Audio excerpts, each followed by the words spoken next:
Desde Barrancas hasta Múnich, esto es El Grito Cafetero, el canal donde cada gol, cada jugada y cada noticia de Luis Díaz se vive como si estuvieras en la tribuna. Vamos al lío. Esta semana un periodista colombiano le declaró la guerra a Luis Díaz y dijo algo que encendió a toda Colombia.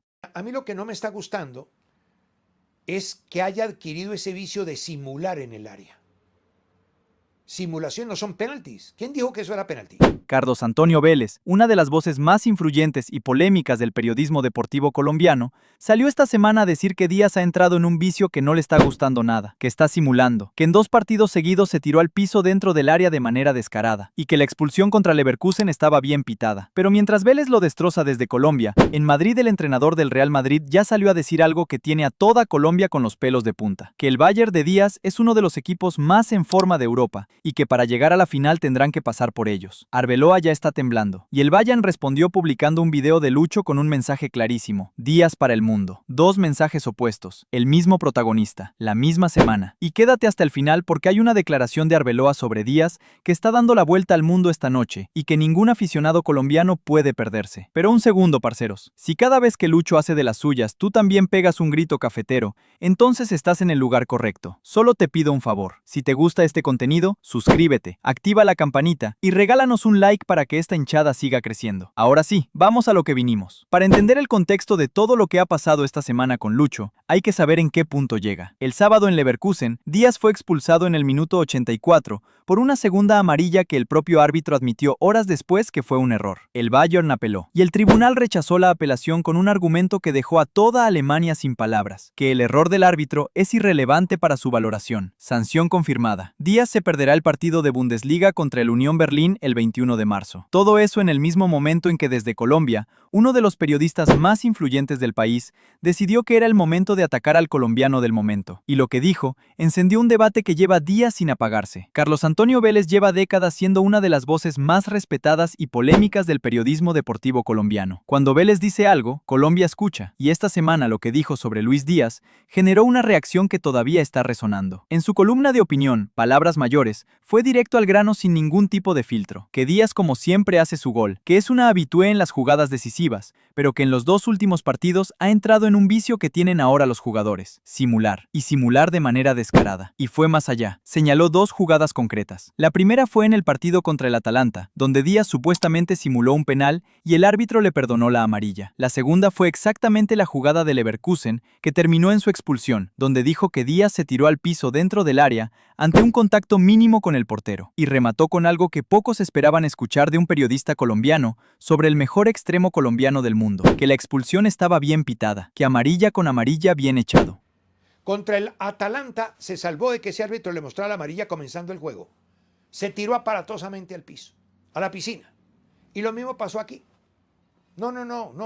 Mi lectura de esas palabras es esta: Vélez no está inventando nada. Las 2 jugadas existieron. La de Atalanta existió, aunque el árbitro no la sancionó. Y la de Leverkusen existió, aunque el propio árbitro reconoció después que se equivocó al sancionarla. Ahí está la contradicción de fondo. Si el árbitro de Atalanta fue demasiado permisivo y el de Leverkusen fue demasiado estricto, ¿cuál es el punto de referencia real para juzgar a Díaz? Lo que sí es un hecho es que Díaz es en este momento el jugador con más regates completados en un partido de la Champions League de esta temporada. 8 regates contra el Atalanta en la ida. 8. Un jugador que regatea ese número de veces por partido va a tener contacto con defensores y porteros constantemente. Y en el fútbol moderno, cuando hay contacto dentro del área, la línea entre buscar el penal y simular es tan fina que hasta los árbitros se equivocan al juzgarla. El propio árbitro de Leverkusen lo reconoció. Parceros, quiero leer vuestra opinión abajo. ¿Tiene razón Vélez o está exagerando con Díaz? Escribidlo en los comentarios porque este debate me parece de los más interesantes de la semana. Pero mientras Vélez lo atacaba desde Colombia, dentro del Bayern todos salieron a defenderlo. Harry Kane salió públicamente a defender a Díaz después de la expulsión. Kompany fue categórico en rueda de prensa: que hubo contacto, que no entiende la roja, que no le puede decir nada a Lucho. Y Jonathan Tah lo resumió con la frase más clara de todas: se levanta enseguida, no monta un escándalo, no hace teatro. Y los números defienden a Díaz de una manera que ningún argumento puede rebatir: 21 goles y 17 asistencias en 37 partidos. El mejor inicio de temporada de su carrera a los 29 años. El jugador con más regates completados en Champions esta temporada, en un equipo que pelea por la Bundesliga, la Champions y la Copa de Alemania al mismo tiempo, siendo la pieza más determinante del ataque junto a Kane. Un jugador con esos números no necesita simular para ser relevante. Es relevante porque es el mejor extremo de Europa en este momento. Y eso, para muchos aficionados colombianos, hace que las palabras de Vélez suenen desproporcionadas, aunque las jugadas existieran. Y ahora la noticia que de verdad tiene a toda Colombia soñando esta semana. El Real Madrid eliminó al Manchester City en octavos de final. El marcador global fue 5-1 para los merengues, una goleada que dejó sin argumentos a uno de los mejores equipos del mundo. Y con esa clasificación confirmada, el cuadro de los cuartos empezó a tomar forma. Si el Bayern pasa esta noche al Atalanta, como todo indica que sucederá con el 6-1 de la ida en Bérgamo, el próximo rival de Luis Díaz en Champions sería el Real Madrid. Díaz contra Mbappé, Díaz contra Vinicius, el colombiano del Bayern contra los dos mejores delanteros del planeta en el Allianz Arena. Y nada más confirmarse la clasificación del Madrid, el Bayern publicó en sus redes sociales un video de Luis Díaz con un mensaje que dejó muy claro quién va a ser el protagonista de esa eliminatoria. Díaz para el mundo. Pero lo que más está circulando esta noche es lo que dijo Álvaro Arbeloa, el entrenador del Real Madrid, cuando le preguntaron por el Bayern y por lo que se viene en cuartos. Sus palabras fueron estas, que el Bayern es uno de los equipos más en forma de Europa, que va a ser igual de difícil que la eliminatoria contra el City, y que como siempre dice, si quieres ser campeón de Europa, tienes que vencer a los mejores. El entrenador del Real Madrid reconociendo públicamente que el Bayern de Luis Díaz es de los mejores equipos de Europa. Eso no es cortesía de protocolo, es un rival que ya sabe perfectamente lo que viene y que está avisando a su propia afición de que esto no va a ser fácil. Y si todavía quedaba alguna duda sobre el nivel al que pertenece Díaz, esta semana llegó otra voz que lo deja todo muy claro. Bernd Schuster, histórico exfutbolista y exentrenador alemán que conoce el fútbol europeo de primera mano, dijo algo que resume mejor que cualquier estadística lo que está viendo Europa en Luis Díaz, que cuando lo vio dijo que ese es un jugador para España, para uno de los tres grandes, y fue más específico, que lo vería en el Barcelona y en un renovado Real Madrid. Añadió que es un goleador, que tiene facilidad de marcar, pero que es un jugador de equipo que tiene pase de gol para los compañeros y que esa capacidad de ver a los demás es una virtud escasa que lo hace sobresalir. Pero Schuster fue todavía más lejos y dijo algo que ningún colombiano puede leer sin sonreír, que jugadores como Díaz le dan un calor importante al fútbol alemán, que en Alemania son más secos y que esa vitalidad y alegría que trae Lucho es exactamente el complemento que necesita un equipo como el Bayern. Un alemán que conoce el Bernabéu y el Camp Nou desde dentro, diciéndole al mundo que Díaz pertenece exactamente a esos escenarios y que además le da vida a un fútbol que sin él sería más frío. Y mientras Schuster lo señala para el Madrid o el Barça, el Bayern lo tiene bajo contrato hasta 2029 y no lo suelta por nada del mundo. ¿Creéis que Díaz puede ser el jugador decisivo contra el Real Madrid? Escribidlo abajo porque ese debate da para mucho más que un bloque. Y ahora pongamos todo esto en perspectiva. El Bayern llega a la vuelta de octavos contra el Atalanta con el 6-1 de la ida, con Díaz disponible, con Kane de vuelta. Un trámite sobre el papel que debería confirmar la clasificación a cuartos. Y si en cuartos llega el Real Madrid, el club más ganador de la historia de la Champions, el equipo de Mbappé, de Vinicius, de Bellingham, estaríamos ante el duelo más grande que puede protagonizar un extremo colombiano en la historia del fútbol europeo. Y después de cuartos, si el Bayern sigue avanzando, vienen las semifinales, y después la final. El 30 de mayo en el Puskás Arena de Budapest, La Orejona, Díaz llegó al Bayern con una herida abierta de París 2022, cuando fue el primer colombiano en la historia en ser titular en una final de Champions, y la perdieron contra ese mismo Real Madrid. 4 años después, en el mejor momento de su carrera, con 21 goles y 17 asistencias, siendo el jugador más determinante del mejor equipo de Alemania, con el Madrid como posible próximo rival, si hay un año para cerrar esa herida es este. Y si hay alguien capaz de hacerlo, ese alguien lleva el número 14 en la espalda y viene de Barrancas. Vélez dice que está aprendiendo a simular, que lo diga. Schuster dice que es para el Real Madrid o el Barça. Arbeloa reconoce que para ganar la Champions hay que pasar por el Bayern de Díaz. Y Lucho tiene algo muy serio que demostrar. Antes de cerrar os lanzo estas preguntas y os leo en comentarios. ¿Tiene razón Vélez o exagera con Díaz? ¿Puede Lucho ser el jugador decisivo contra el Real Madrid? ¿Y llega el Bayern a la final de Budapest? Todo abajo porque este debate se merece una conversación de verdad. Y si llegaste hasta aquí y todavía no eres parte del Grito Cafetero, parcero, ¿qué estás esperando? Este es el único canal donde cada noticia de Lucho se vive con la misma intensidad que si estuvieras en la tribuna. Dale like al video, suscríbete y activa la campanita para no perderte lo que viene. Somos el Grito Cafetero. Hasta la próxima, parceros.